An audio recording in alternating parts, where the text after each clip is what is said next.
Hey guys, welcome to the bakery once again. It is bright and early and I have to make more of my bread. So I do this once or twice a week. Unlike last week, I know this recipe like the back of my hand. So today we're going to be making some bread loaves, some Italian urban cheese mini sub rolls, and hamburger buns. So let's get started.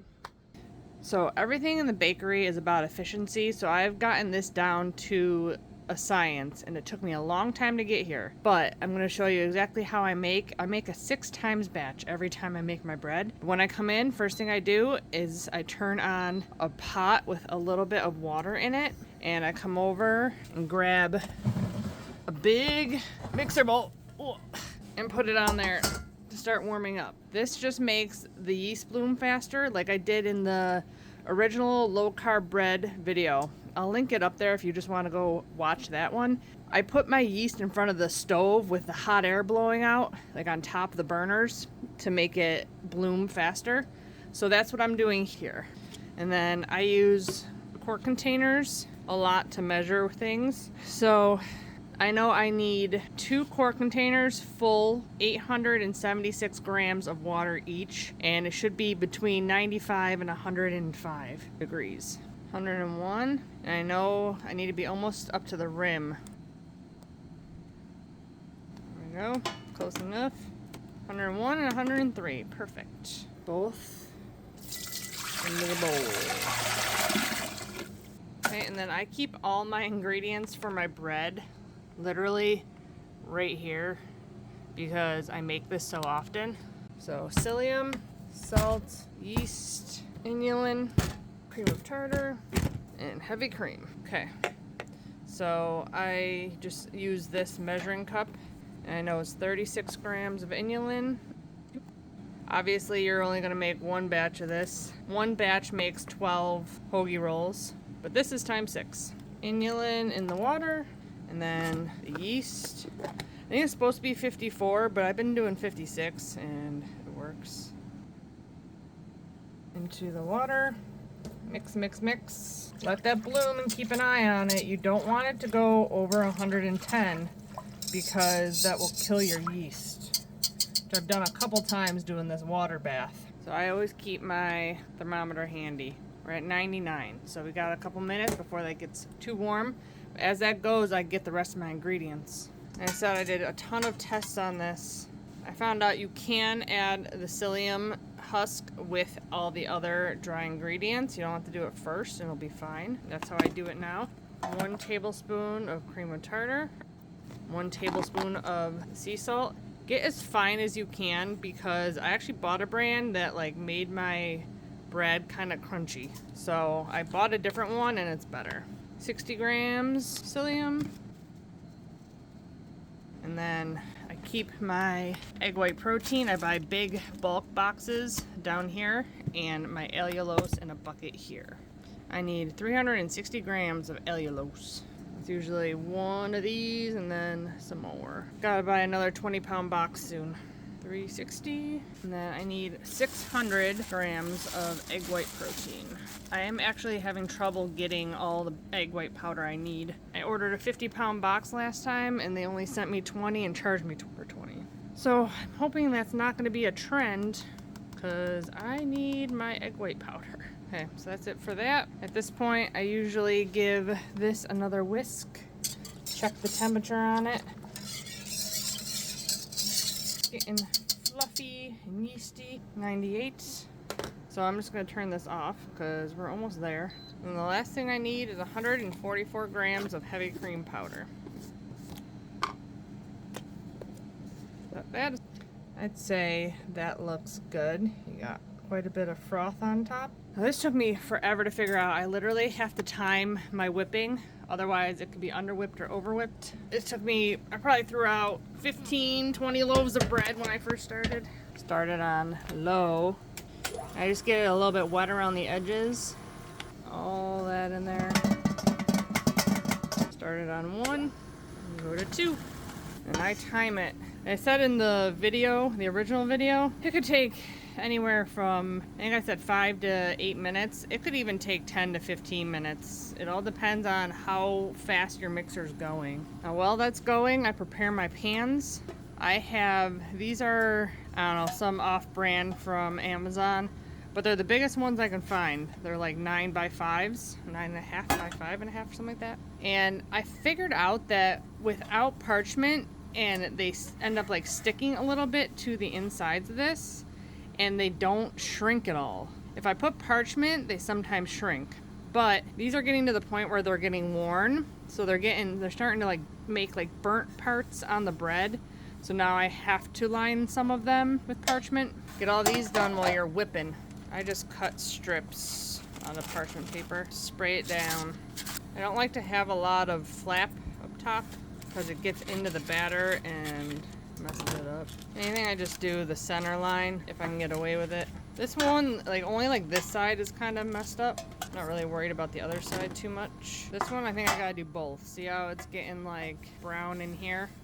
If it sticks too much, you're kind of screwed. So you need the right amount of stickage in order for it not to collapse. But then you also want it to come off, which sometimes I've had it stick and then I'm screwed. I can't get the loaf off and I have to end up either selling it reduced or take it home and take the loss on it and eat it myself. Now I need to turn it up to 3. I only have a couple more minutes to finish getting this stuff ready, and I gotta be ready to get all this stuff into pans, so gotta work quick. I just lined 2 half pans with parchment because if I sprinkle cheese on these and it gets on the pan, it's a pain in the butt to clean.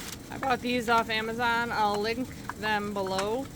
I tried using the mesh sub-roll molds, but because we have egg whites and we're proofing it, the mesh, it ends up seeping out a little bit and like burning the little holes on the bottom. And then I got these molds here that I use for my hamburger buns. I found if you don't wash them as much, they tend not to stick. Like if I wash these, they end up sticking. I just kind of rub off the dough that's there.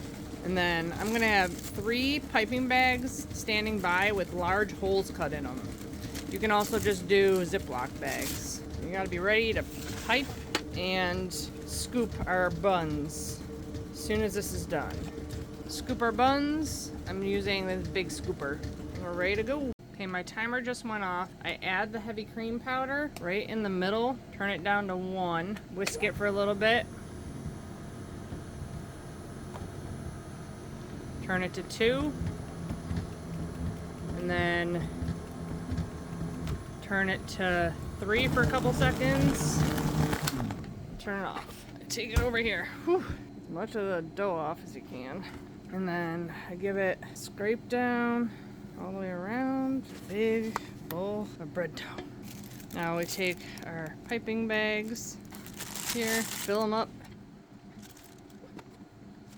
I want to do this first because, well, if you're only doing 1 batch, just do 3 big gallon bags of batter, and that's all you're going to do. Then pipe your hoagie rolls. Oh, I actually forgot, this makes 12. Oh, I'm going to need another hamburger mold. Okay, well, start with this. You do big, fat piping line.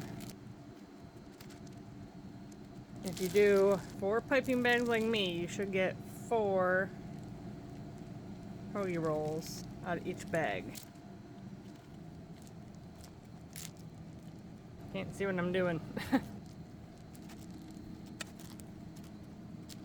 Not the prettiest ones I ever made, but it's like I can't see half of them. And then for the hamburger, I do scoop and I level it off. Drop it in. I kind of do this fast because I have 6 that I gotta do. Your 1 will be fine doing it however fast you do it. I gotta get all this done pretty damn quickly because you don't want it deflating too much. But then I go in for these guys and like push it to the side. and round the top off. If any of them seem too low to you, like that one looks like it's missing a little bit. Okay, that's done. You can also fix these a little bit too. Usually I try to just do one pass and not go back and do more. The rest of these, a lot of times I like, when I scoop them, kind of like push them down as I go, see? And you just have to spread out the top a little bit. There we go. And last but not least, I weigh out all my bread loaves. And I give them a little tap too. That helps like air pockets that I tend to get in the dough.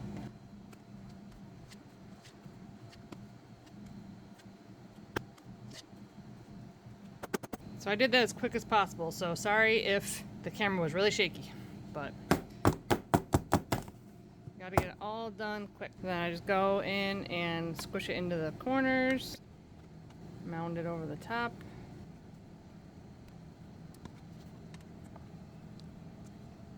Okay, that's it for that. Okay, so like I said, I don't have a stove, so I literally tried everything to proof my bread, and this was the only thing that I found to work. So this is my dehydrator. Put them in, and then I put my one tray of rolls down there if it can fit, yeah, like that, and then close it up, and the lowest setting I can go till it turns on is 105. I do the bread loaves for an hour, the buns and hoagies for 40 minutes. So we'll be back when these got to go into the oven. Just fits in another 20 minutes. When there are 10 minutes left on the proofing, I turn on my oven. I do 300, you're probably gonna need 325, and your cooking times may vary. I only do about 10 minutes, you might need 15 to 20. Okay, it has been 40 minutes, so I just go and score all my rolls, just like I do my bread loaf. And I score the tops of my burger buns. You can also add stuff to the tops of these. We're not going to do anything today, but you can make them sesame seed. Do it at the same time you do the hoagie rolls. Same way. I want to make some onion rolls because I love onion rolls. I think you gotta like soak your dried onion flakes before you put them on, so they don't like get too dark. I don't know. So they're never like crunchy on the top. They're usually soft. I'll probably be experimenting with that at some point. But we're gonna throw these into the oven. 5 minutes, turn them, a couple more minutes, and then we're gonna top them and then finish them for a couple more minutes in the oven. While that's cooking, I got about an ounce of butter. Always melt more than you think you need to brush on the rolls because you don't want to run out before you're done with the 12. I have 2 ounces of an Italian cheese blend. You can also do just mozzarella and parm or something like that. I just bought the Italian blend because it's just easier. And then this is my spice blend. I'll try to come up with some sort of ratio, but I never measure. It's just onion powder, garlic powder, well, granulated I try to get, basil, oregano, and salt. So that's it in there, and I just sprinkle that on the rolls. So I have all that ready to go. Top them in about the 7-minute mark usually. 3 more minutes. I'm gonna pull out these guys and these guys. And as you can see, the top cooks faster. I'm gonna pull these up top, pull these down. Another like 3 minutes or so. And then on all these guys, I'm going to do 3 at a time. 1, 2, 3. Sprinkle them. That. And the last 3. And then I top them with the cheese. And I measure everything out just to be close on the macros as possible. You can just use however much you want. Each one of these is 1 carb, I believe, depending on your cheese. Maybe 1 or 2. I didn't even use all my cheese, so it's got to go back in for just a couple more minutes. And our timer's going off. They look pretty good. Nice and golden brown. A couple more minutes on those guys. Okay, they are done. Just in time for the timer to be going off for our big loaves to go in the oven. So we're gonna close this up, and I turn my oven down for my big guys. I do the same thing I do at my home one. I gotta get put on a big sheet pan.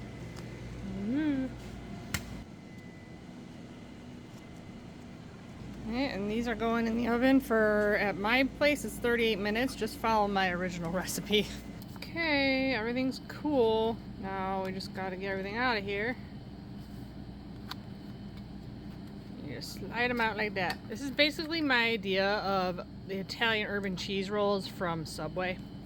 So I cut them open, put sub oil, roast beef, provolone, lettuce, tomato, and make a cold roast beef sub. But they can be used for so many things. I cut one open and put sauce, cheese, and pepperoni and baked it in the toaster oven. It was delicious. Perfect that pizza craving. Also, people say it just tastes like garlic bread, so you can put some extra butter on it and just eat it as garlic bread. So when I package them, I slice them for people. So need a sharp knife. I won't have any of this stuff linked below because I hate the knives I bought. They suck. But that's what it looks like inside. Super soft and fluffy.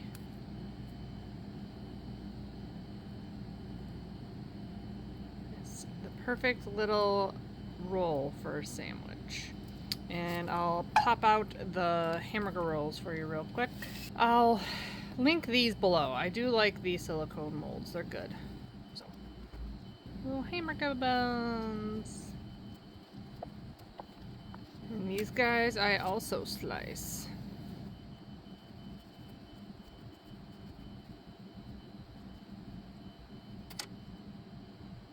Super light and fluffy. Perfect for a hamburger. I hope you guys enjoy this video. Let me know how you enjoy my low carb bread and making it into different things. Let me know if you've made other things with my low carb bread. I love when you guys share how you changed or doctored or made something different out of my recipes. So let me know in the comments below. If you try this one, let me know how you like it. Don't forget to check out my Amazon links and the blog link to the full recipe in the description box below. Give the video a thumbs up if you enjoyed it. And as always, I'll be back with many more keto dessert recipes. Bye guys.